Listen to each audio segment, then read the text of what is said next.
नमस्कार दोस्तों, क्रांति 24 में आपका स्वागत है। और आज के इस वीडियो में हम आपको भारत के भूगोल के बारे में समझाएंगे, जिसमें सबसे पहले बात करेंगे भारत की अवस्थिति एवं विस्तार के बारे में। इसके बाद बात करेंगे भारत के उत्तरी बिंदु के बारे में, दक्षिणी बिंदु के बारे में, और भारत के पूर्वी बिंदु के बारे में, पश्चिमी बिंदु के बारे में, भारत की लंबाई चौड़ाई, इसके साथ ही साथ भारत के पड़ोसी देश और उनसे संबंधित सीमा के क्या नाम है, इन सभी बिंदुओं पर हम बात करेंगे।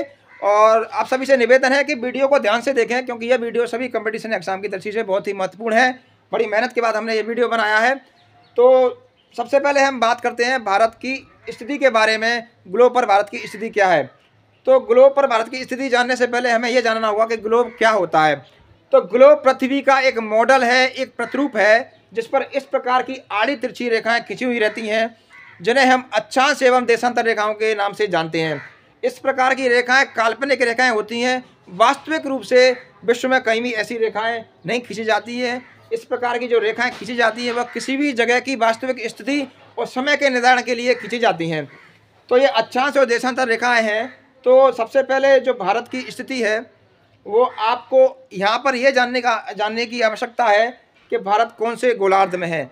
तो यहाँ आप 0 डिग्री जो अक्षांश रेखा है, यानी जो पृथ्वी के केंद्र से ये बीचों बीच ये रेखा खींची गई है, इसे हम 0 डिग्री अक्षांश रेखा या फिर भूमध्य रेखा या फिर विषुवत रेखा के नाम से जानते हैं। यह जो रेखा है, इसके उत्तर की तरफ भी 90 अक्षांश रेखा है और इसके दक्षिण की तरफ भी 90 अक्षांश रेखाएं खींची जाती हैं। यह ग्लोब या पृथ्वी को 2 बराबर भागों में विभाजित करती है। आप यहाँ पर भारत की स्थिति को समझने के लिए यहाँ पर देख सकते हैं कि भारत अगर यहाँ पर है तो ये उत्तरी गोलार्ध है, यह दक्षिणी गोलार्ध है। यानी अगर अक्षांश की दृष्टि से हम बात करें तो भारत उत्तरी गोलार्ध में है, क्योंकि भारत की स्थिति यहाँ पर है और यह उत्तरी गोलार्ध है। और जो 0 डिग्री अक्षांश रेखा है वो 2 बराबर भागों में विभाजित करती है ग्लोब को या पृथ्वी को।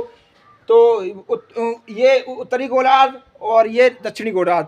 तो भारत अगर यहाँ है तो भारत की स्थिति जो है अक्षांश की दृष्टि से वो उत्तरी गोलार्ध में है। इसके बाद हम बात करते हैं देशांतरी दृष्टि से। तो ये जो 0 डिग्री देशांतर रेखा है, इसे हम प्रधान मध्याह्न रेखा या फिर ग्रीनविच रेखा के नाम से भी जानते हैं, क्योंकि यह रेखा इंग्लैंड के ग्रीनविच शहर से गुजरती है या इंग्लैंड के ग्रीनविच शहर से खींची गई है।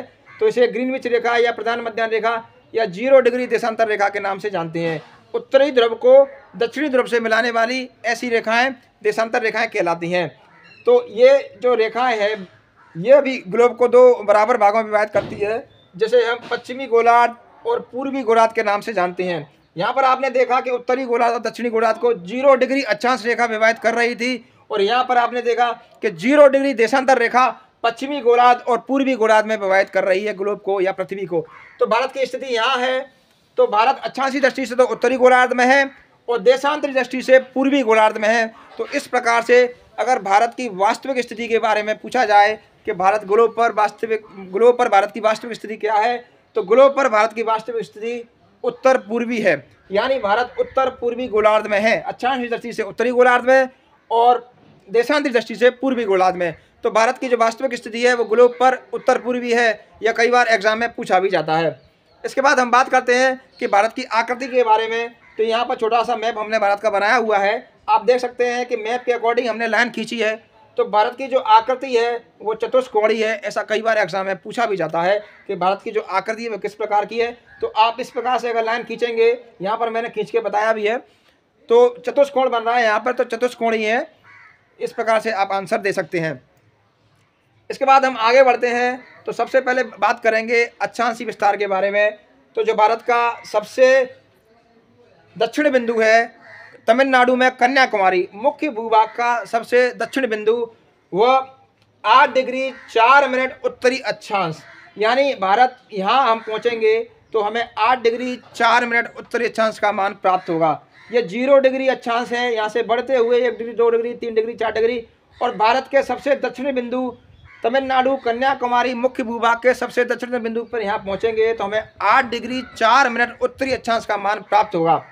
इसके बाद हम बढ़ते हुए जब भारत के सबसे उत्तरी बिंदु में पहुँचेंगे, यहाँ पर लद्दाख में इंद्राकोल पर, जो भारत का सबसे उत्तरी बिंदु है, 37 डिग्री 6 मिनट उत्तरी अक्षांश। यानी यहाँ पर आए 8 डिग्री 4 मिनट उत्तरी अक्षांश मिला। और इसके बाद हम बढ़ते हुए भारत के सबसे दक्षिणी बिंदु यहाँ तक पहुँचे तो हमें 37 डिग्री 6 मिनट उत्तरी अक्षांश का मान प्राप्त हुआ, जो कि भारत का सबसे उत्तरी बिंदु है, जो कि लद्दाख में स्थित है। यहाँ पर आप सबसे पहले भारत का अक्षांशीय विस्तार समझ गए कि जो भारत का अक्षांशीय विस्तार है वो 8 डिग्री 4 मिनट उत्तरी अक्षांश से 37 डिग्री 6 मिनट उत्तरी अक्षांश तक स्थित है। इसके साथ साथ आपने जाना कि भारत का सबसे जो दक्षिणतम बिंदु है वो कन्याकुमारी है, मुख्य भूभाग का। ये मुख्य भूभाग की बात कर रहा हूँ मैं यहाँ पर। तो भारत का जो सबसे दक्षिण बिंदु है वो कन्याकुमारी है, जिसे कैप कैमोरेन या फिर कुमारी अंतर्द्वीप के नाम से भी जानते हैं। ये एग्जाम में कई बार पूछा जाता है। 8 डिग्री 4 मिनट उत्तरी अक्षांश पर स्थित कन्याकुमारी मुख्य भूभाग का, भारत के मुख्य भूभाग का सबसे दक्षिणतम बिंदु है, जिसे हम कैप कैमोरेन या फिर कुमारी अंतर्द्वीप के नाम से जानते हैं। इसके साथ साथ आपने यहाँ पर जाना कि भारत का सबसे उत्तरी बिंदु जो है वो इंदिरा कौल है, जो लद्दाख में स्थित है। 37 डिग्री 6 मिनट उत्तरी अक्षांश में स्थित इंदिरा कौल भारत का सबसे उत्तरी बिंदु है। इसके बाद बात करें हम भारत के देशांतरी विस्तार के बारे में, तो भारत का जो देशांतरी विस्तार है वो है 68 डिग्री 7 मिनट से और 97 डिग्री 25 मिनट पूर्वी देशांतर। यहाँ पर आप देख सकते हैं कि ये 0 डिग्री देशांतर रेखा है, और यहाँ से बढ़ते हुए जब भारत के सबसे पश्चिमी बिंदु यानी गुवार मोती गुजरात तक पहुँचेंगे तो हमें 68 डिग्री 7 मिनट का मान प्राप्त होगा। इसके बाद हम बढ़ते हुए जब धीरे धीरे यहाँ तक पहुँचेंगे, अरुणाचल प्रदेश किबथू अरुणाचल प्रदेश तक पहुँचेंगे, तो भारत का सबसे पूर्वी बिंदु किबथू हमें 97 डिग्री 25 मिनट के पूर्वी देशांतर पर स्थित है, वह मान प्राप्त होगा। यानी यहाँ पर आपने जाना कि भारत का जो देशांतरी विस्तार है वो 68 डिग्री 7 मिनट से और 97 डिग्री 25 मिनट पूर्वी देशांतर पर स्थित है। ये देशांतर रेखा है। यहाँ से बढ़ते हुए आप यहाँ पहुँचे तो आपको 68 डिग्री 7 मिनट का मान प्राप्त हुआ पूर्वी देशांतर का, और इस प्रकार बढ़ते हुए जब यहाँ तक पहुँचे अरुणाचल प्रदेश किबथू में तो आपको 97 डिग्री 25 मिनट पूर्वी देशांतर का मान प्राप्त हुआ। तो ये भारत का देशांतरी विस्तार है, 68 डिग्री 7 मिनट से और 97 डिग्री 25 मिनट पूर्वी देशांतर। इसके साथ साथ आपने जाना कि भारत का सबसे पूर्वी जो बिंदु है वो अरुणाचल प्रदेश में किबथू नामक स्थान पर है, और जिसका वैल्यू जो मान है वह 97 डिग्री 25 मिनट पूर्वी देशांतर है। इसके साथ साथ आपने जाना कि भारत का जो सबसे पश्चिमी बिंदु है वो गुजरात में स्थित गुवार मोती के नाम से जाना जाता है, जो कि 68 डिग्री 7 मिनट पूर्वी देशांतर पर स्थित है। इसे गुवार मोती या गौर माता के नाम से भी जानते हैं। तो भाइयों, यहाँ पर आपने जाना भारत का सबसे उत्तरी बिंदु इंदिरा कौल, दक्षिणी बिंदु तमिलनाडु कन्याकुमारी जिसे कैप कैमोरेन या कुमारी अंतर्द्वीप भी कहते हैं, पूर्वी बिंदु किबथू जो कि अरुणाचल प्रदेश में स्थित है, पश्चिमी बिंदु गुवार मोती या गौर माता जो कि गुजरात में स्थित है। इसके साथ साथ बात करते हैं भारत की लंबाई के बारे में, तो उत्तर से और दक्षिण की जो भारत की लंबाई है वो 3214 किलोमीटर है। इसके बाद भारत की चौड़ाई जो है वो पूरब से जो पश्चिम की जो चौड़ाई का विस्तार है वो 2933 किलोमीटर है। तो भाइयों, ये आपने लंबाई चौड़ाई के बारे में जाना, अक्षांश और देशांतर के बारे में जाना। इसके साथ साथ आपने चारों जो पॉइंट हैं उनके बारे में जाना। इसके साथ साथ एक प्रश्न भी आता है कि द्वीप सहित यानी अंडमान निकोबार जो द्वीप हैं वो भी भारत का ही हिस्सा है। तो एग्जाम में कई बार पूछा जाता है। मुख्य भूभाग का दक्षिणी बिंदु आपको मालूम है कन्याकुमारी है, और जिसे हम कैप कैमोरेन या कुमारी अंतर्द्वीप भी कहते हैं। लेकिन जब पूछा जाए कि द्वीप सहित, ये अंडमान निकोबार द्वीप है, भारत के ही हिस्सा है ये। तो अगर आपसे पूछा जाए कि द्वीप सहित भारत का सबसे दक्षिणी बिंदु क्या है, तो द्वीप सहित भारत का जो सबसे दक्षिणी बिंदु है वो इंदिरा पॉइंट है, जो 6 डिग्री 45 मिनट उत्तरी अक्षांश पर स्थित है। अंडमान निकोबार द्वीप समूह के ग्रेट निकोबार द्वीप के सबसे अंतिम छोर पर स्थित है, जिसे हम इंदिरा पॉइंट के नाम से जानते हैं। इसे पहले पिगमेलियन पॉइंट या फिर पासन पॉइंट के नाम से भी जाना जाता था, लेकिन वर्तमान में इसे इंदिरा पॉइंट के नाम से जाना जाता है, जो कि 6 डिग्री 45 मिनट उत्तरी अक्षांश पर स्थित है और अंडमान निकोबार द्वीप समूह के ग्रेट निकोबार द्वीप के सबसे अंतिम छोर पर स्थित है। द्वीप सहित भारत का सबसे दक्षिणतम बिंदु। इसके बाद हम आगे बढ़ते हैं, आपको पड़ोसी देश के बारे में बताते हैं, कौन सा देश कितनी सीमा बनाता है और उस देश की सीमा को क्या कहते हैं। तो सबसे पहले बात करते हैं चीन के बारे में। तो चीन 3488 किलोमीटर की सीमा साझा करता है भारत के साथ, और चीन और भारत की सीमा को मैकमोहन रेखा के नाम से जाना जाता है। यहाँ पर हमें सबसे पहले बांग्लादेश के बारे में जानना था, मैंने आपको चीन का समझा दिया। तो क्रम से ही चलते हैं।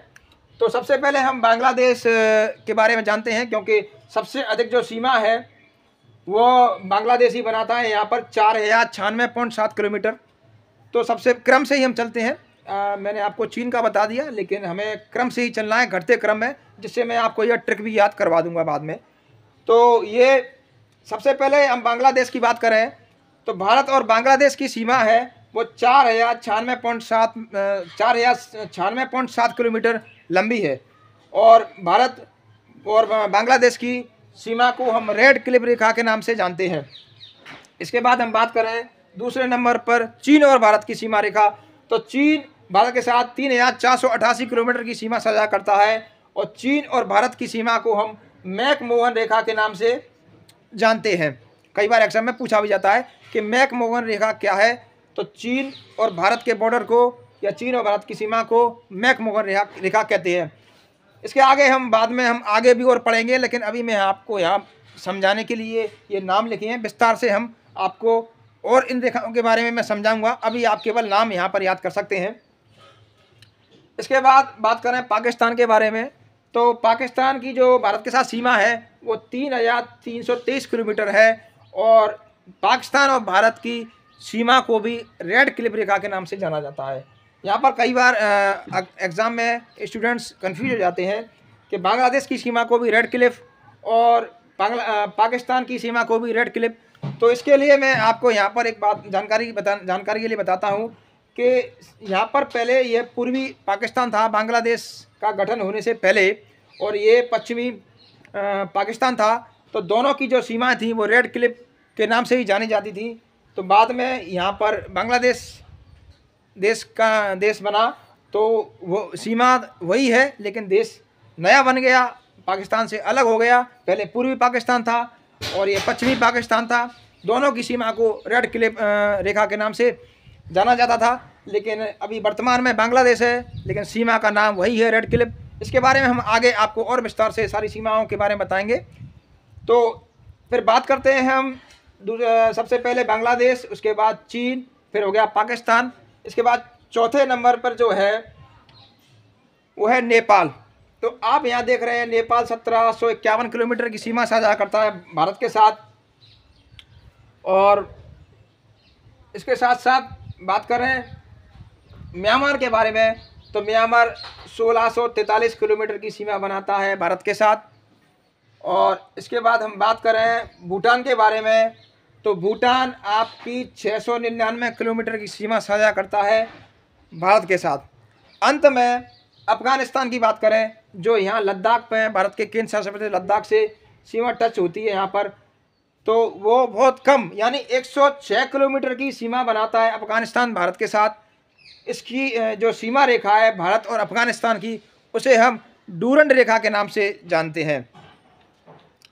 तो भाइयों, यहाँ पर जो ये ट्रिक मैंने लिखी है वो आपको क्रम से याद कराने के लिए लिखी है, ताकि आपको सारा क्रम याद हो जाए एक बार में ही कि कौन सा देश सबसे अधिक सीमा बनाता है और कौन सा देश कम सीमा बनाता है। तो इसके लिए एक छोटी सी ट्रिक है जो आप सभी को शायद पहले से भी मालूम हो।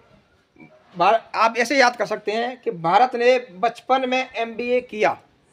अब आपको बचपन ऐसे लिखना है, और मैं से कोई मतलब नहीं है यहाँ पर, मैं केवल ऐसे ही लिखा है, और MBA किया। अब आपको ध्यान दीजिए, तो ब है, तो ब से बांग्लादेश सबसे अधिक सीमा बनाता है, च से चीन बनाता है उसके बाद, और फिर पाकिस्तान बनाता है प से, और न से नेपाल बनाता है 1751 किलोमीटर की। और यहाँ पर न के बाद आते हैं M, तो M से म्यांमार बनाता है नेपाल के बाद, और M के बाद फिर B है, तो म्यांमार के बाद भूटान बनाता है यहाँ पर 699 किलोमीटर की सीमा। और इसके बाद A लास्ट में है, तो अफ़गानिस्तान है जो 106 किलोमीटर की सीमा साझा करता है भारत के साथ। तो भाइयों, ये जो ट्रिक है आप याद सकते हैं, भारत ने बचपन में MBA किया। इससे आपको जो पड़ोसी देश हैं उनका घटते हुए क्रम में नाम याद हो जाएगा, आप याद कर सकते हैं। यहाँ पर मैंने आपको राज्य याद इसलिए नहीं करवाए, आप बोर्ड में बाद में स्क्रीनशॉट ले सकते हैं और देख भी सकते हैं, क्योंकि आगे मैं आपको हर राज्य का यहाँ पर मानचित्र बना के और स्पष्ट अलग अलग इसको विभाजित करके मैं आपको समझाऊंगा कि जो देश हैं वो कौन कौन से राज्य से सीमा टच करते हैं, भारत के कौन कौन से राज्य से करते हैं। यहाँ पर मेरा नाम जरूर लिख दिए हैं, लेकिन उनको मैं समझाऊंगा जब यहाँ पर आपके इसके पार्ट 2 या पार्ट 3 में जब यहाँ पर अलग अलग राज्यों के चित्र बनाए जाएंगे तो उनको विस्तार से मैं और अधिक समझाऊंगा कि यहाँ पर किस प्रकार से कौन सा राज्य किस देश की सीमा को टच करता है। तो भाइयों, ये जो वीडियो था आशा करता हूँ आपको ज़रूर पसंद आया होगा और सारी चीज़ें विस्तार से समझ में आ गई होंगी।